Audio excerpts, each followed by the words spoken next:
What's going on, everyone? And hopefully watching the newest episode of the Give Me the Points podcast. I am Soup, your host, along with my co-host Tyler, who is back.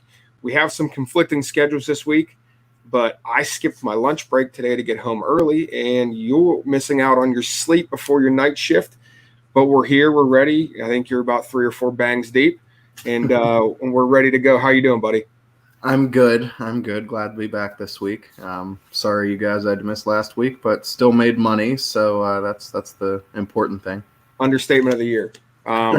We had a monster week. We did really, really well. I think record was 11-4-1, so that's 11 wins, 4 losses with a push for a total of plus 14.5 units. That was great. We did 7.2 on college and 7.3 on the NFL. It was awesome, man. 4-1 in college, and even though we pushed our big play in the NFL, we hit some player props. We hit the Pennsylvania parlay for plus 400. It was a really, really good week, and I think we've got some more in store this week.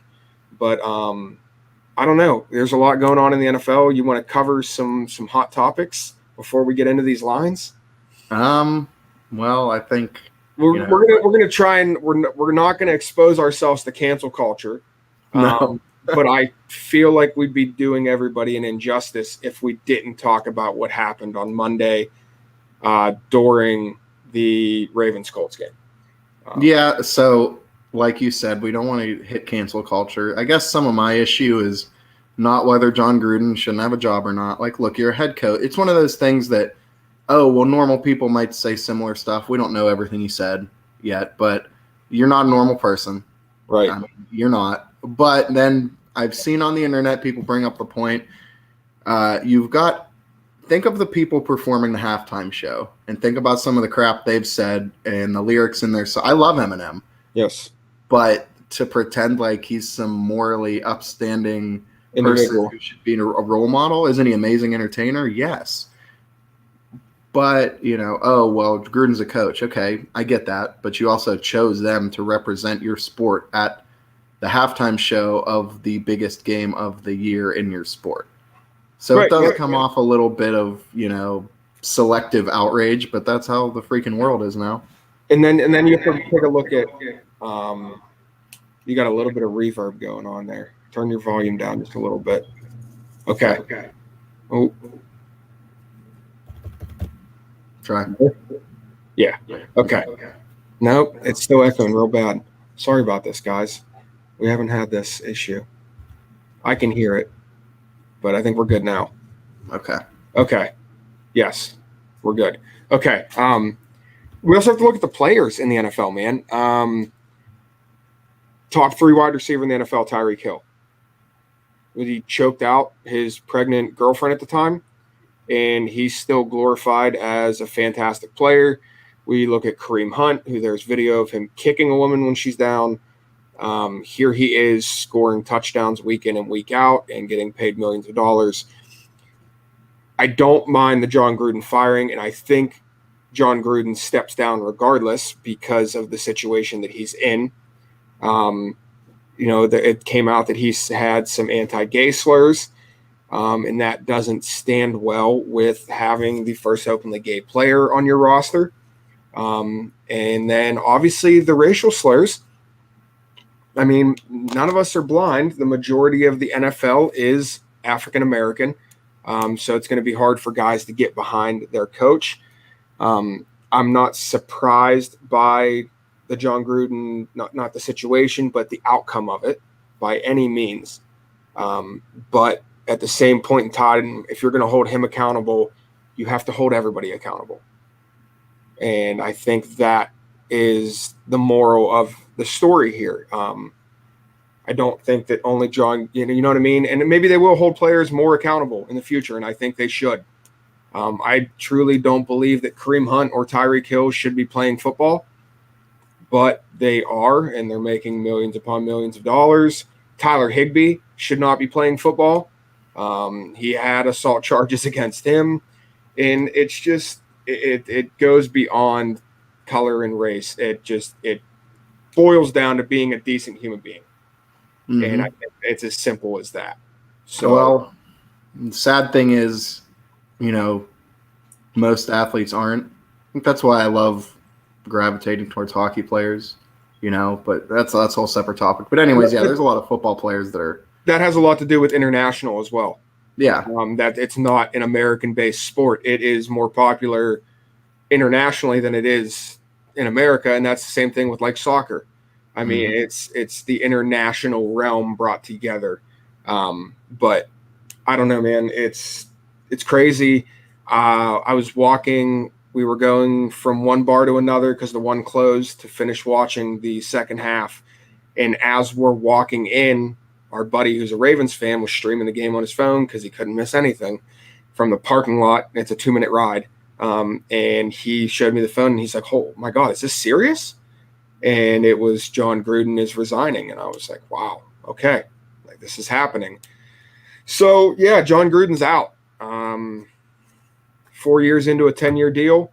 They named the special teams coach as the interim head coach. It'll be interesting to see what they can do.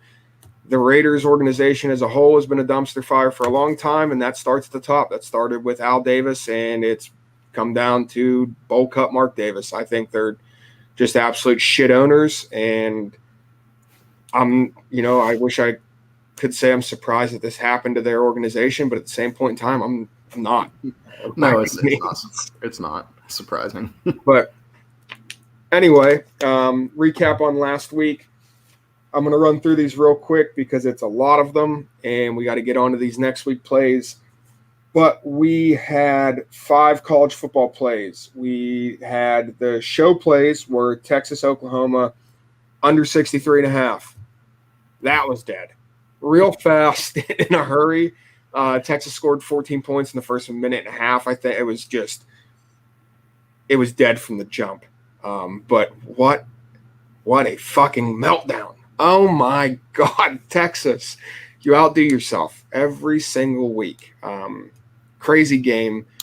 Those of you who had Oklahoma -3.5, don't ever tell me you have bad luck, because you were just part of the luckiest cover in sports, in college history that I can remember.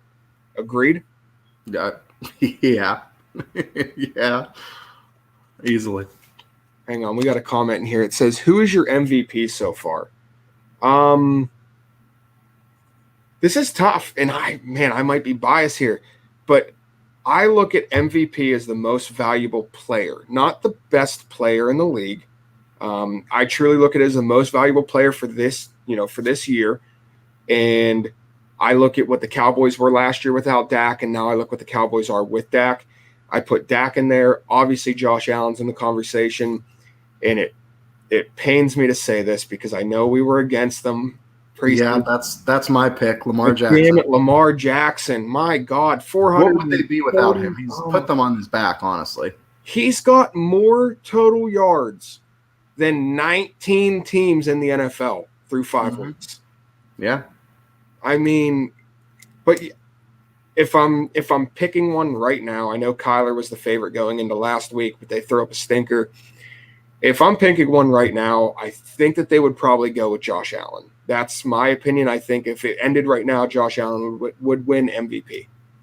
Okay. See, my MVP right now would be Lamar Jackson.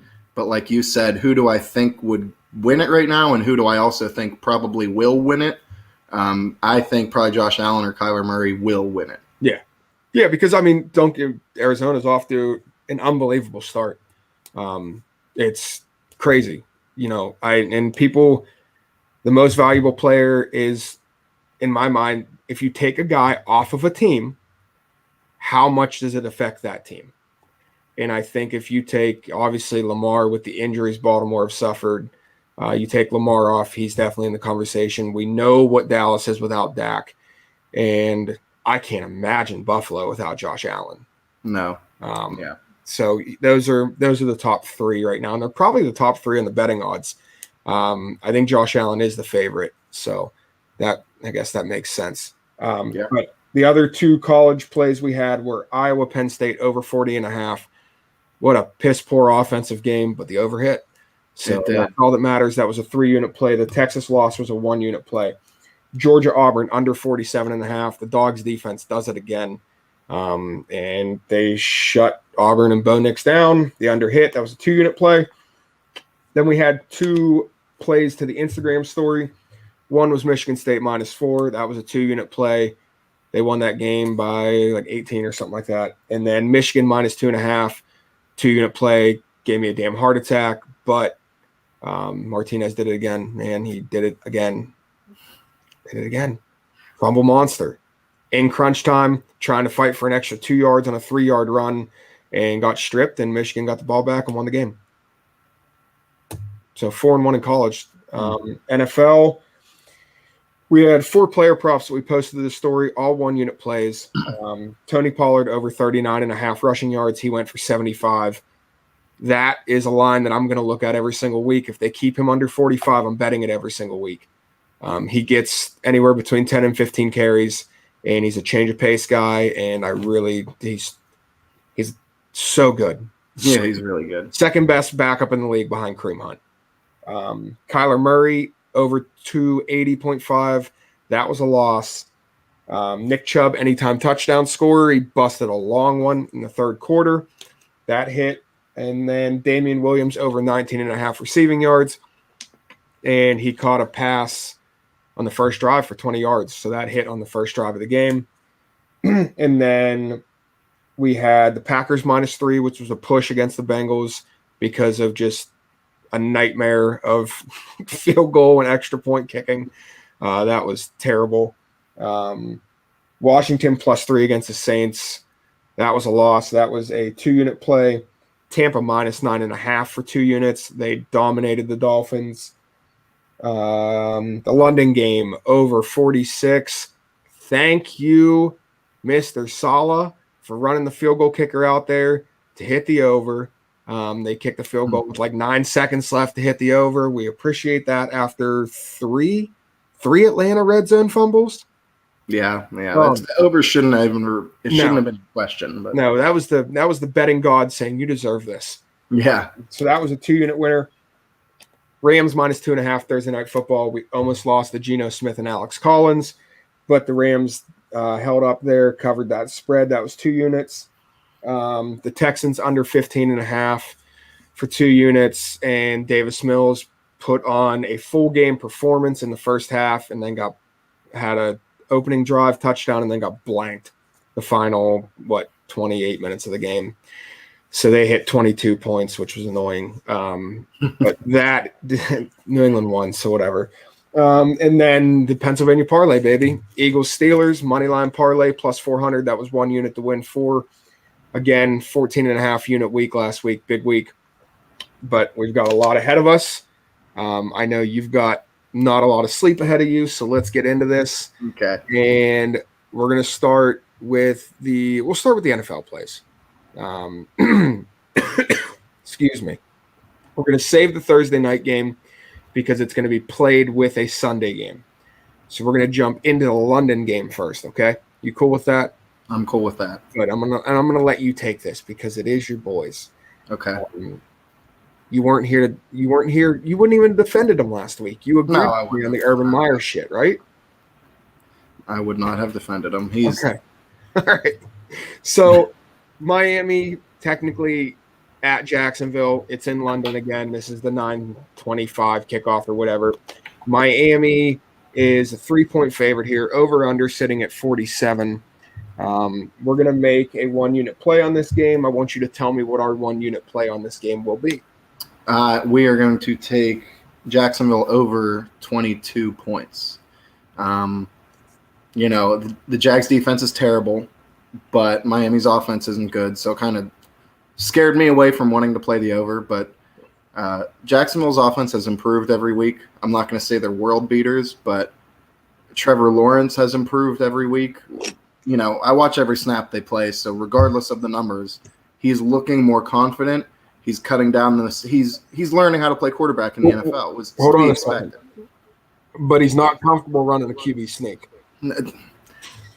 If we want to keep this short, don't get me in a mode to rant about Urban Meyer and rant. Let me just talk about the positives of why they'll go over that. He's getting better every week. They're off James Robinson. He's a stud. I'm not going to say he's a top 5 back, but top 15, top 10? Hell yeah. He's seriously good. He lacks complete breakaway explosive speed. That's his only really thing he doesn't have. The man's a, tackle breaking monster. He knows how to find the end zone. Trevor showed some amazing touch on some of those corner of the end zone passes that have really impressed me. Against Cincy and then against Tennessee, stopped on 4th and goal, from the 1. I don't want to say, I'm going to assume, you make an ass out of you and me, but I'm going to assume they figured out something this week in practice that if we've got the ball on 3rd and 4th and goal from the 1, this play is going to score us a touchdown. And really, I think they can put up in the high 20s. I just think their offense is clicking well, and I don't think Miami's defense is playing well. So I think, Jacksonville also plays in London every year. Not last year, but a lot of the guys have been there multiple times, so they have a little bit of familiarity with it. So I think that their offense is going to perform well enough. If they score 24 points, no one would say that was some amazing offensive performance. They don't need to come out and play amazing to hit over 22 points. So, right. And I look at it this way, man. What's Jacksonville's biggest strength and best player on offense right now? It's James Robinson, correct? Yep. And what is Miami's glaring handicap? It's their run defense. Yeah. And I think James Robinson has another big game. And I think, we liked them last year, obviously, 1,000-yard rusher. And the whole, I don't want to say that the draft selection of ETN was bad, but it did kind of shock me. But I understand it. And I get they wanted a slasher. I get that, but right. And it's hard to say it was bad without actually seeing him, because who knows? He could have brought a whole new element. But right. You look at it was a little shocking to go running back in the first round, in my opinion, because I do think James Robinson is a very, very good race. So hard to tackle, man. Hard to tackle. He gets contacted at the line of scrimmage, and it's still a guaranteed 2 or 3 every single time. Yes, I can get behind the Jaguars to score 22 points here in London. I like that you brought up the teams. This is the word in the English language that I struggle with the most. Familiarity. I don't know why. It's too many damn fucking L's and A's. I don't know. But yeah, I do like the fact that they've played there year in and year out. So I do like the Jags to score 22 points here. I don't think the jet lag has that much of an effect on the offense. So we'll say, Jacksonville over 22 points for 1 unit. Yep. Okay. Next game, Houston at Indy. Indy coming in at -9.5 is the home favorite, over under at 43.5. I don't really like anything about this game. The Colts with a meltdown that cost me a same game. I had Jonathan Taylor 2 touchdowns, Wentz over 250 passing, and the Colts money line. First 2 hit, and then the rest is history with Lamar Jackson scoring 19 unanswered to win that game in the 4th and overtime. So that was fun. So I don't like the Colts here. 9.5's a lot. Houston has showed a little bit of fight, and I like it. New England's defense is better than the Colts defense, and Houston showed some – I don't know if they've got something figured out with the 3-back system and throwing little dump passes, and it was interesting to watch. But I don't like the over-under because I don't know, Houston could throw up a goose egg this week. So I would lean – I guess I'd probably lean Houston plus 9.5. Yeah. I mean, we're not going to bet it, so I won't go in depth, but I'd lean Indy to cover just because I think Houston sucks still. Right. I don't think they'd put up 2 good performances in a row, but I don't know, Right. As long as they don't win. Hit that under 4. Yeah. Yes, do not win the game. Yeah, don't win. So next game, Packers at Bears. Bears coming in at a 4.5-point dog. 4.5-point dog at home. Over under at 44.5. Going back to the well, we pushed on the Packers last week. Should not have pushed. They should have won the game. Well, they won the game. They should have covered the spread. We're going to go back here, and we're going to say Packers -4.5. I think this is an overreaction. To 1, Jair Alexander going on to the IR, and 2, the Bears showing up against Vegas last week. I think Vegas had a little bit of a down spell to the Chucky news breaking. I know you can argue that it's going to be bigger this week, but I think it's out of the system. I think all the players probably expected what was coming. They know more than we do. They're in the system.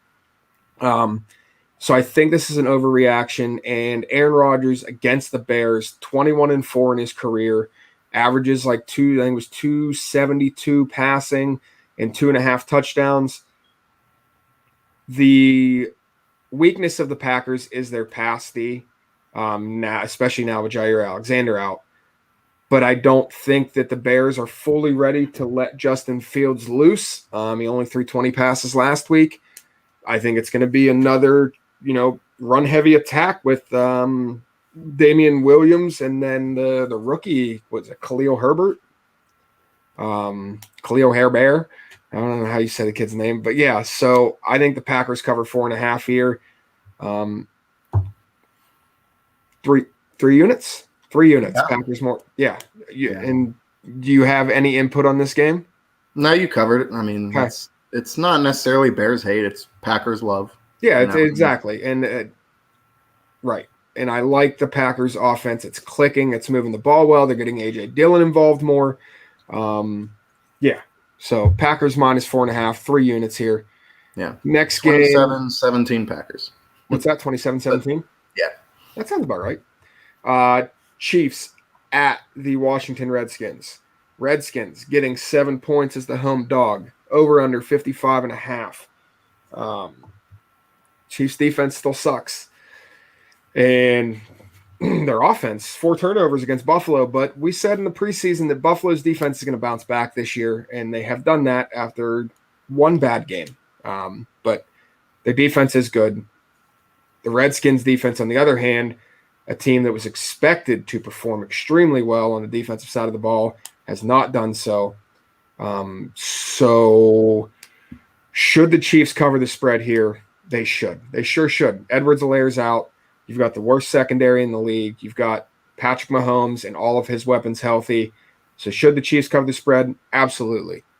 But are we going to bet them to cover the spread? No, we're not. What are we making? What play are we making on this game?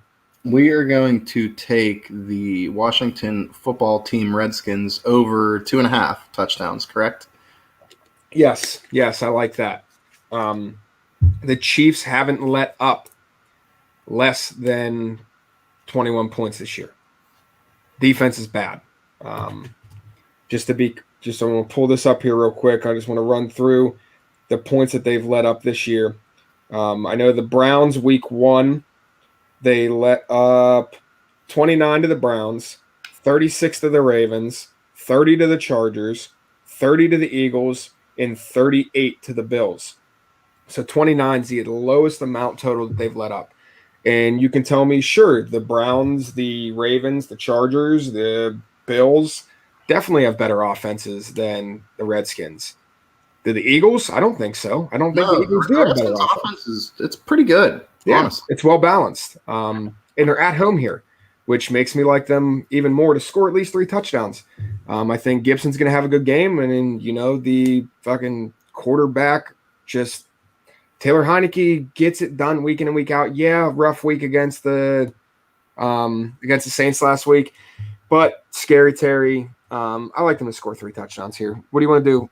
1, 2 units? 2 units. Redskins over 2.5 touchdowns. Next game, Vikings at Carolina. Carolina 1-point underdog at home. Over under at 46.5. We had enough plays, so this was like the one that was right on the edge here. So we're not going to make a play here. I personally like the Vikings here. I think they're an underrated 2-3 football team right now. Yes, that game against Detroit was just Detroit being Detroit. But at the same point in time, I still don't believe in Carolina, and that's why we bet against them last week. But I'd lean the Vikings -1 in this game. Yeah, same. I think the line's about right. Like, Carolina doesn't suck. Minnesota's not incredible, but I do think they're a little bit better than Carolina. Yeah, I think it's truly a coin toss, but Carolina being at home with what looks like Christian McCaffrey might be back. Not that Chuba Hubbard's been bad, but he's not Christian McCaffrey. And then You got probably, I mean, the game of the week, which we're going to avoid. We're just going to enjoy. We're going to watch this game. We're going to enjoy it. We're going to learn a lot about these two teams. You've got the Chargers making the trip across the country to play the Ravens. The Ravens coming into the 3-point home favorite, the over-under at 52. Public all over the Chargers in this game. I think they're getting 93% of the money right now. Over-under at 52. If I had to make a bet here, I'd probably lean the over based off the way the two quarterbacks are playing. Yeah, and I like the Chargers, but then flip side, it's that first year of being a good team. You had a huge win, dramatic win. You're going across the country. The Ravens are definitely good. So like you said, just enjoy the game. We might figure out a lot more about who's real and who's not after this game. Yes. And both teams coming off just crazy games. So it'll be interesting to see who can calm themselves and collect themselves and turn it into two good performances in a row. Next game, just the fucking dumpster fire of the week.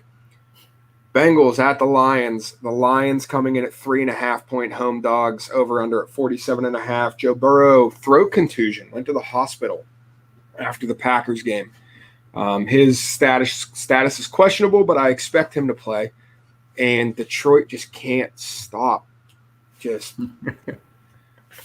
We have a buddy who's a Detroit fan, and I feel so bad for the guy. I really do. I mean, it's a nightmare for them right now. It is. Hey, the positive note long term, they want to have as bad organizationally. Having a terrible record this year would be good. However, the way they're losing some of these games, if you're a fan, because when you're a fan, you still want them to win. I wanted Jacksonville to win all last year. The last 2 games of the year, okay, no, my mind was set don't win this game, get Trevor Lawrence. All right, but even all through the year, you're a fan. You want them to win, even if losing's good. Boy, those losses have been tough. And you know what? I'm going to go out on a limb here, and I'm going to defend Dan Campbell. I don't think he deserves to be on the hot seat.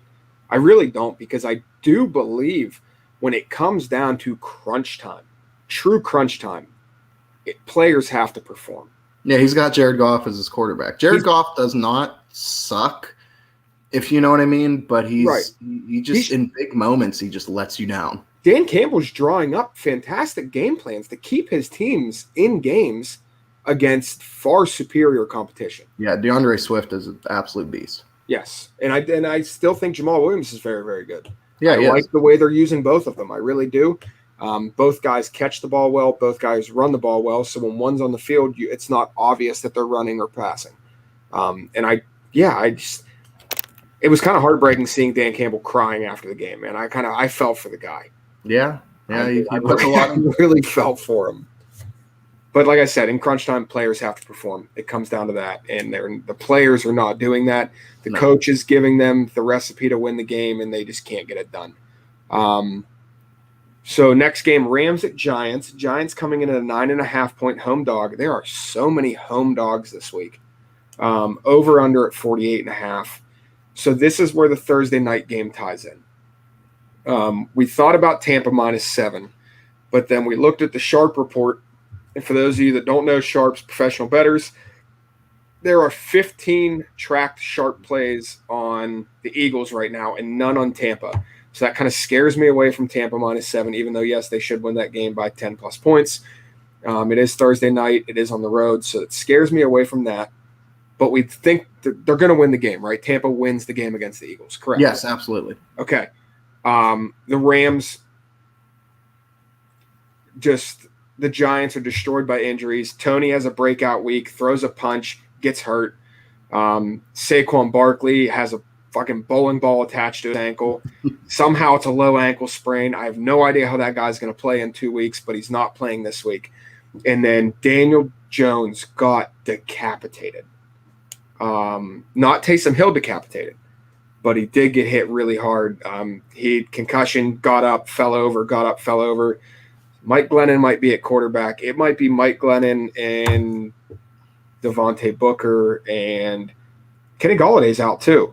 So the Giants' offense is destroyed. So to tie the two together, we're going to go 7 7-point teaser. 5 units, he says. Wow. Yeah. 6 units. Okay, yeah. Okay, Yeah. so it's a minus 150, guys. So we're going to go Tampa in the Rams in a 7-point teaser here. We're going to take the 2 biggest favorites of the week, and we're going to tease them down 7 points. So it'll be Tampa money line and Rams minus 2.5. So Rams need to win by a field goal. Tampa needs to win the game. 6 to win 4 is the play. This is a big play. 6 units. But you know why we can afford it?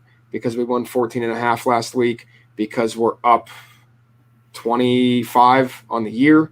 And the Rams, although I think they had a really poor offensive performance against Seattle, they still won the game and won by 9. Yeah. Right? Yeah. So I don't see why they can't do the same against a really, really, really banged up Giants team. No, and I like this teasing it down as well, right? Because they're both way better teams than the team they're facing. All right. But Tampa, you've got the Thursday road game, always iffy. Rams, you've got the cross-country road trip, even with the Giants being banged up. So if you would have, say, just done a parlay on them both to cover, would I have liked it? Yeah. But you've got that weirdness factor that could a backdoor cover, something like this. This just makes the two much, much, much better teams. They need to win the game. And right. That's all. And which will happen. I agree. So, 6 to win 4. Big play there. Yeah. 6. Okay. Easy money there. You threw an audible at me there. Next game, probably the second biggest game of the week. Cardinals at Browns. Browns minus 3 as a home favorite. Over under at 49.5 here. I've got the jersey on. Jersey of the week's back. We've got the Cleveland Browns jersey on. And those of you who are watching the YouTube stream are like, who the hell's number 10? The best quarterback to ever play in a Cleveland Browns jersey. Brady Quinn. Yeah, I mean, if you don't know who Brady Quinn is, then you're I bought this jersey the day Brady Quinn's number was assigned. It's authentic. I love it. I wear it all the time. And I still love Brady Quinn, one of the best college football quarterbacks I've ever seen. Handsome guy, too. My God, is he a good-looking fellow. Boy, that EAS Myoplex commercial. Good-looking guy. But anyway, I love the Browns here at home, man. I love them to bounce back after the Chargers game last week. I think they hung in with probably the second-best team in the AFC right now. I think the Browns are arguably third there with the Chiefs, because I think the Chiefs need some defensive issues they got to fix. But I think it goes Bills, and I think Chargers are number 2 right now. And so they've got the Cardinals, who can't run the ball for shit, coming into Cleveland to play against a Browns team that I think is hungry. And I like the Browns to cover the 3 points here.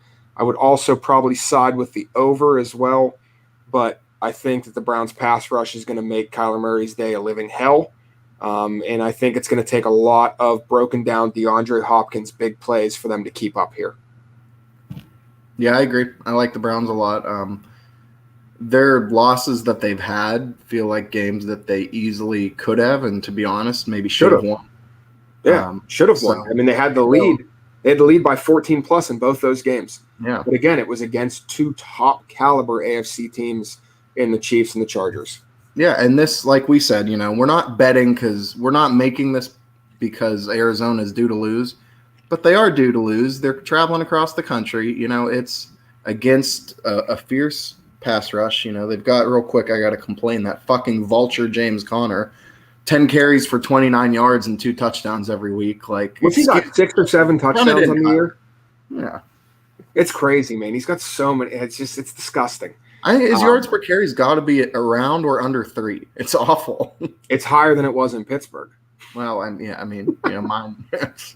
But, yeah, in the Browns' run game, it just gets Kevin Stefanski, it's Kareem Hunt, it's Nick Chubb. It's disgusting. It's so good. So good. That's the right word. What's that?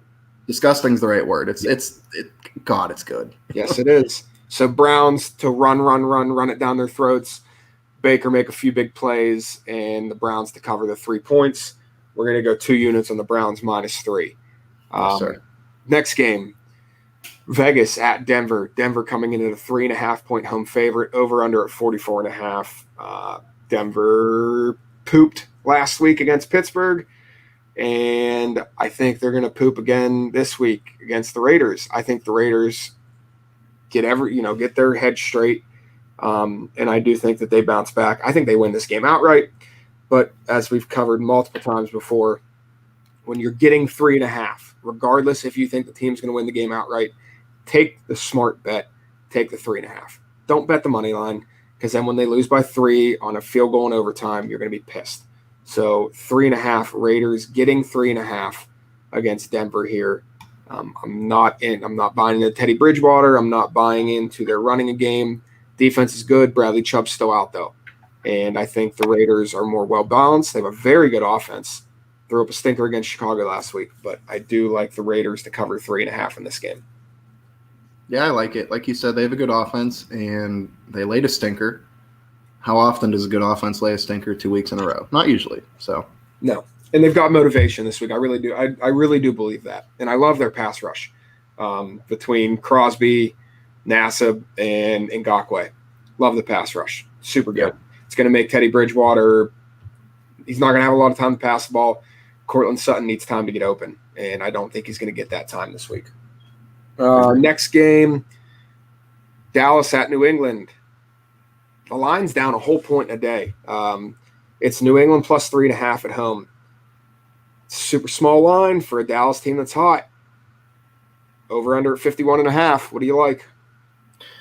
If the line keeps dropping, maybe check the Instagram story for something on Dallas. But no, we like the under, because would you say Dallas's defense might be top 3 biggest surprises of the season so far?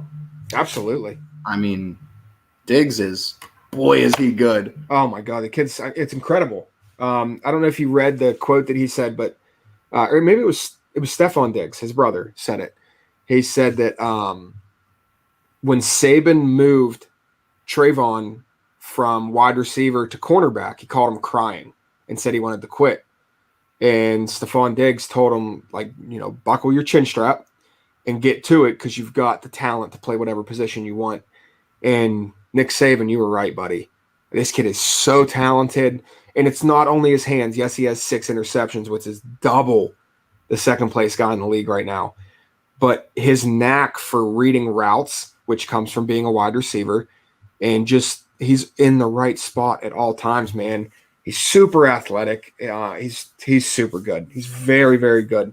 And Michael Parsons is super good too. He's honestly he's more of a rusher than a linebacker. But you're the New England guy. You're the New England expert. But Bill Belichick, it was different with Tom Brady, because they were a top tier team. But however, I feel like he always sets his team or his game plan up to not make it easy on the other team. He'll take away your best option. He's not going to air it out with Mac Jones. He hasn't aired it out yet with Mac Jones. He's not going to against a Dallas secondary that's making plays. So I don't, they're not going to put up a ton of points, even if they come out and play perfect defensively and steal a win. And it certainly will not be a high scoring game that causes them to steal a win. Right, and especially with Damian Harris being hurt, rib and chest injury. Apparently they dodged a bullet with it, and he's questionable right now. But so if he goes, okay, he's been okay. But if he doesn't go, I don't believe in Ramondre Stevenson. I don't believe in Brandon Bolden, even though he's been with the team for 37 years. In New England, to Belichick on the defensive side of the ball, he's going to take away your best option. So what does he decide to do here? And I think he's going to take away the pass, and he's going to dare Dallas to beat them on the ground, which they can. But they can, and they will. They can, and they will. But it bodes well for an under when it's going to be a run-heavy game, and I expect that out of Dallas. I expect a big, heavy dose of Zeke, who's cooking right now. Boy, he looks like 4 years ago Zeke, doesn't he? I mean, he's got the balance, he's got the power back. That over 1,100 yards looks real good when he's got 480 through 5 games. Mm-hmm. And that's even counting the Tampa game, which was a stinker. Yeah. And then, God forbid Zeke falls on another pylon and hurts himself for 10 minutes. Tony Pollard. I mean, they're just, and their offensive line is so good. Yeah, I like the under 51.5 here. I like it a lot. I do think Dallas wins the game. I think they're going to win something like a 27-21 kind of game. They might even hold New England under 20. So, and I don't think Dallas hits the 30-point mark, which is really why I like mid to high 20s. Yeah. And I think mid to high teens for New England. Yeah. Yeah. So under 51.5, we're going to go 2 units on that. Next play is the Sunday night game. Gino Smith, Alex Collins at Pittsburgh -4.5. Pittsburgh -4.5 is the home favorite. Over under coming in at 42.5. We love the over. Yes. I truly believe that Pittsburgh's offense is not as bad as it showed through the 3 weeks, and first 3 weeks, and I'm going to stand by it. I'm going to stick with that they're not that bad, and they showed up against Denver. The offense played well. Najee Harris, he's so good. Absolute beast in going up against one of the worst rush defenses in the league in Seattle. I think Najee tears them apart. I think Ben's able to hit a couple deep throws to Deontay Johnson and Chase Claypool. He's got his number 3 guy in James Washington. Juju's out. Here's one stat I heard. Ben Roethlisberger, when targeting Deontay Johnson, his quarterback rating's a 92.9. Pretty good. Yeah. When targeting Chase Claypool, an 89, it was like an 89.5. Still pretty good. When targeting James Washington, it was an 88. Still pretty good. Guess what it was when targeting Juju? I don't want to be dramatic, but let's say 59. 52. Yeah. That's really bad. It's actually the 3rd worst in the NFL quarterback wide receiver combination with at least 20 targets. And this guy wants wide receiver 1 money. No way. I mean, obviously he's out for the season. He's played his last snap as a Steeler. He's done. Yeah. It's over. He's going to go somewhere else. He'll go somewhere else and be probably a pretty good wide receiver too, or a slot receiver, because that's his game. Yeah. But the reason I like the Steelers offense this week is Chase Claypool is a fantastic slot receiver. He's big, he's strong, he blocks, and he's a lot better on the catch and run across the middle of the field than he is going down with the 50-50 jump balls. James Washington, on the other hand, is a jack of all trades. He can beat you downfield. He can hit you with a curl route. He's got good hands. So I like this to spread that Seattle secondary. And Gino Smith impressed me against the Rams. Chris Carson should be back. Yes, it's a neck injury, but it's apparently something he's been dealing with for a while now. It's like a chronic thing. So it's not like it's not a big concern to Seattle. So Carson comes back. I think that helps Gino Smith. And I think Pittsburgh's defense can be exploited for 17 or so points. And I think Pittsburgh's offense gets into the high 20s, if not 30 points against Seattle. I really believe that. I really, really, really, really like the over 42.5 in this game. Yeah, I do too. For honestly all the reasons you said. I still am down on the Steelers. I still think they're a maybe 500 team. But Denver, I mean, being in the defense area, they were going to beat Denver, and then there was going to be the Steelers are back overreaction. Now, Denver's just not good. But Seattle with no Russ, I mean, it does bode well for the Steelers. But like you said, Gino looked good. Gino might – no, he's not a star. I'm not saying that. Gino might be a solid quarterback. Where did he start his career? Tell me where he started his career. Yep. Where the modern day quarterback goes to die. Yeah, and then he's backed up Russ for a long time. He's not better than Russ, obviously. But so there's no shame in that, and he can step in and do a job. I believe that.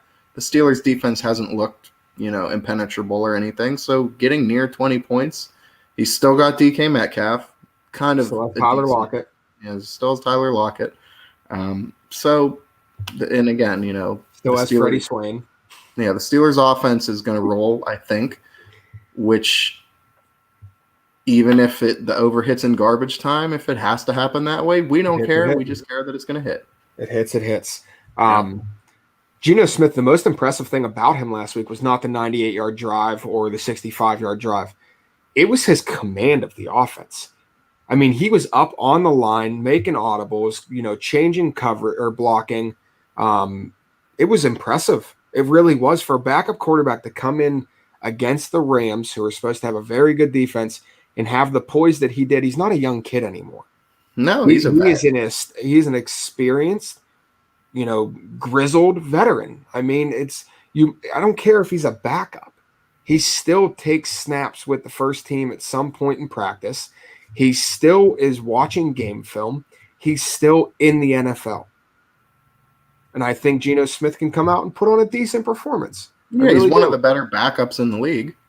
Yeah, I agree. I agree with that. So we're going to go the over 42.5 here. 3 units. Yep. Okay. 3 units on the over 42.5. Now, this Monday night game, we're just going to it's going to be a play on the Instagram story.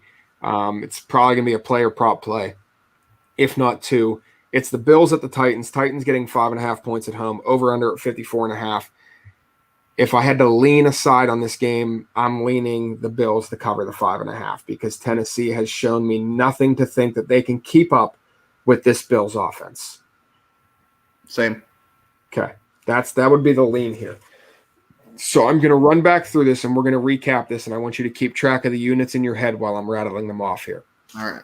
I mean, you can add 1 + 2 + 3. You don't need to write it down. Okay. So, college football. Whoa. Yeah. College football. Oklahoma State at Texas. Texas coming in at -5.5. Over under at 60.5. Because we make a play on every top 25 game, we're going to make a play here because these are 2 big name programs. Oklahoma State is undefeated, correct? Correct. Yes. Texas, not. Fuckers.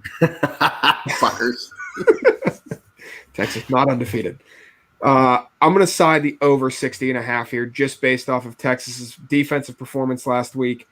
Their offense is obviously good, and Oklahoma State can air the ball out with the best of them. I like the over 60.5 here for 1 unit. Yeah, Big 12, play the over. It's again, we don't love it, obviously, or else we would have played more than 1 unit, but we play something, and sure, Bijan will get us to the over. We'll just say that. All right. Kentucky at Georgia. Georgia laying 21.5. Over under 44.5. Eventually, Georgia's not going to play another top 25 team, and we're going to have to stop picking these goddamn games because they're tough. Because it's always they play Florida next week. They do. I know they do. But then I think it eases up. I think it eases up a little. I think Missouri, that's going to be a 39-point spread. It does. Yeah, after Florida, I think it takes a little step back. But 21.5 is so many points against another undefeated team, man. I don't think Kentucky's fantastic, but I do think they're pretty damn good. I think they're better than Auburn. With that being said, I think they're better than Auburn. Therefore, I'm going to do it. I think we agree here. We're going to do what is not supposed to be done, but we're going to go the over in a Georgia Bulldogs football game. We're going to go over 44.5. We think Kentucky can get to the mid-teens, right? Yes, we do. Okay, 17. And then Georgia, I'll be damned if Georgia doesn't score 28. 28-17 hits the over. So, yes, the over 44.5 for 1 unit. We'll look at it this way, right? So, fuck Georgia. Kentucky's a little bit. We think they're better than Auburn. Yes. The spread is a couple points lower. So this opened at 16. Yeah, and it's up to 21.5. At 16, if we were recorded 3 days ago, I would have taken Georgia to cover the 16. Yeah. But over 3 touchdowns, no thank you. Mm-hmm. All right. Over 44.5, 1 unit. Okay, so this is what the plays are, guys. Oklahoma State at Texas, over 60.5 for 1 unit. Kentucky at Georgia, over 44.5 for 1 unit. Tampa Bay and the Rams, 7-point teaser. So that's Tampa money line, Rams -2.5 at a -150 odds. 6 units, 6 to win 4. London game, Miami at the London Jaguars. We're taking the Jags over 22 team points for 1 unit, correct? Yes. Okay. Next game that we're playing, Packers. Can we buy the half point from 4.5 to 4? Okay. So that's a -120 line. Packers -4 for 3 units. Chiefs at the Washington Redskins. We're going to go the Redskins over 2.5 team touchdowns. That doesn't have to be offensive, just 2.5 touchdowns by the team. So we need 3 touchdowns from the Redskins here. That's a 2-unit play. We're skipping the Vikings. We're skipping the Chargers. We're skipping the Bengals. We played the Rams. Cleveland. Arizona at Cleveland. Cleveland laying 3 points. We're taking Cleveland to cover the 3-point spread at home against the Cardinals. The Vegas Raiders at Denver. What units on? I'm sorry. Thank you. 2 units on Cleveland minus 3. Yeah. The Vegas Raiders plus 3.5 at Denver. We're taking the Vegas Raiders plus 3.5 points, 2 units. Dallas at New England. Over under at 51.5. We're taking under 51.5 here for 2 units. And then the Sunday night game, Seattle at Pittsburgh. The over-under coming in at the lowest total of the week at 42.5. And we're going to take the over 42.5 in this game for 3 units. So what is that? That, my friend, is Michael Jordan. 23 units. Ooh, baby. All right. 23 units on the week or on the line this week. That's 21 in the NFL, 2 in college. Look forward to the Instagram story. There will be more plays. I'm going to tell you one now. Get on it. Michigan State minus 4 against Indiana. Michael Penix Jr. banged up, might not even play. And Michigan State. Let's count that as an official show play. Yeah, Michigan State's pretty fucking good at football this year. How many units? Have we? Yeah, we made a multi-unit play on college last week. We're doing really well in college. 2 units. Well, we'll just round it up to an even, not really an even, but that nice 5 number. So 25 units. Michigan State to cover rounds us up to 25 units. Yeah, 25. Michigan State minus 4. Michigan State to cover the spread against Indiana. Love them this year. They're really, really good. Unbelievable run game. And their quarterback's got a pretty sweet last name. Thorne. That's a lot of plays, but you know what? It's okay because we're going to win a lot of plays. That's what we're going to do. Our confidence is going up a little bit too with what we think we know, and you can't be throwing out 25 units week 1. You don't actually. No, we've learned a lot about the teams in the first 5 weeks. Yes. Update on the record. I know I told you guys what the units is. So we're 19-8 in college football for plus 15.6 units. So that's a 66% clip. And then we are 26-13 and 1, so the push, but 26-13, which is 66% in the NFL for 11.2 units. So that's 26.8 units on the year. That is 79% of your bankroll. So if you had $1,000 at the beginning of the year, you're up $790 through a third of the season.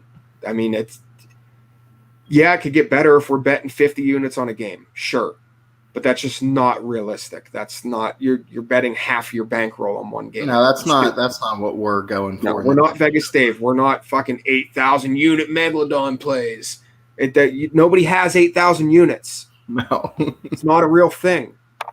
25 units on the week. If we get swept, we're up 0.8 or 1.8 units. So be it. But it's not going to happen. We're not getting swept. We're not getting swept. We're 1 week closer to WVU, Texas. Mm-hmm. I'm ready. I'm super pumped. I can't wait. November 20th, right? Week before Thanksgiving. Yeah. Yeah, it's going to be great. I can't wait to see you. Mm-hmm. I'll run my fingers through that grizzled beard. Yes. So, as always, thank you to Punchlist MMA, Punchlist Media for making everything possible. We're gonna talk off air. We're gonna do some kind of promo next week. Even if it's gonna be something like tag 2 friends in an Instagram post. If they follow us, you're entered in a contest to win. We'll buy you pizza on Sunday, so you can have pizza at your house for Red Zone or something like that. We want to do something to give back to you guys, but at the same point in time, we need you to give to us. We need more followers. We need more listeners. We want interaction. We have our regulars who come into the DMs. and we appreciate all of you guys. A guy who loves beer, Hockey Keith, St. Patrick. We appreciate all you guys, but we want more. This is what we do it for. We do it to talk to other people. So, again, Dale and Trey, thank you. Go listen to their show. They're going to be live tonight, which is part of the reason why we didn't go live tonight as well. We don't want to we don't want to go at the same time. We're all part of the same family here. So they'll be live tonight at 9:30 Eastern Standard Time. I'm going to put this audio out as soon as we're done recording here, so people are going to have this, hopefully on their drive home from work maybe. But that's all I've got. Tyler, any parting shots, anything going on in the world, any news you want to cover? So, NFL, any sports related, I don't care. As always, thank you guys for listening. We're enjoying this so far, but let me just end with a parting shot. I think the Penguins showed last night they are the last legitimate back-to-back Cup champs without some phony-ass seasons. So go Pens, and hockey season's back, boys. Hockey's my lifelong passion. Played it my whole life growing up. Still, I love all sports, but hockey's my 1A to everything else being 1B, the sport itself. So, go Pens. Tampa have a fraudulent back-to-back so they can enjoy their big-ass banner because it's the last one they're getting. And, we'll end with that. Here's the thing, man. Listen, Tampa's not bad.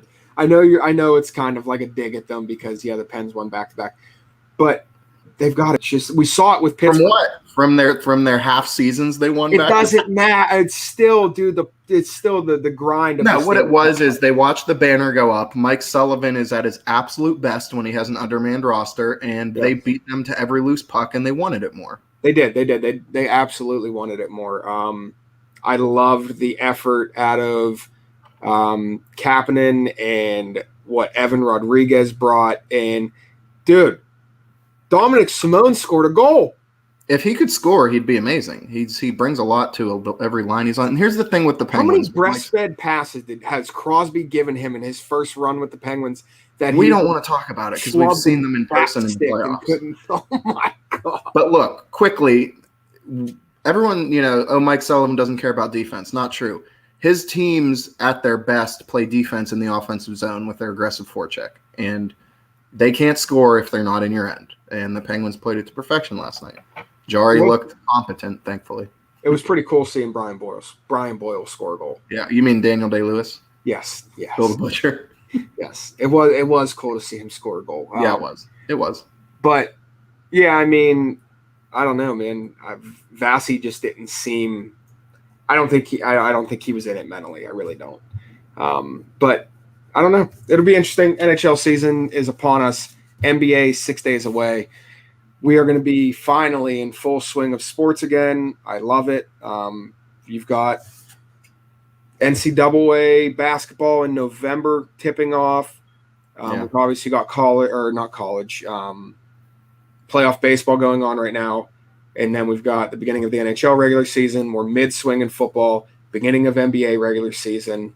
This is the best time of the year outside of like March. Even though the NFL's done, but we have March Madness, we have NBA playoffs coming up, we have NHL playoffs coming up. But yeah, this is like full effect sports. I love this time of year. My wife hates it because sports are on the TV 24/7.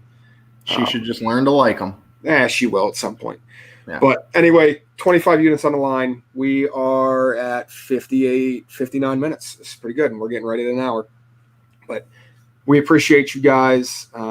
That's all I have. I don't have any parting shots really outside of good fortune, and we will talk to you on Instagram.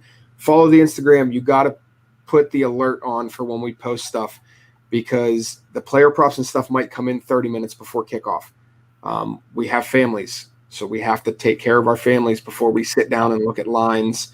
We're lucky to get away for an hour a week. That's a fact. I mean, it's tough.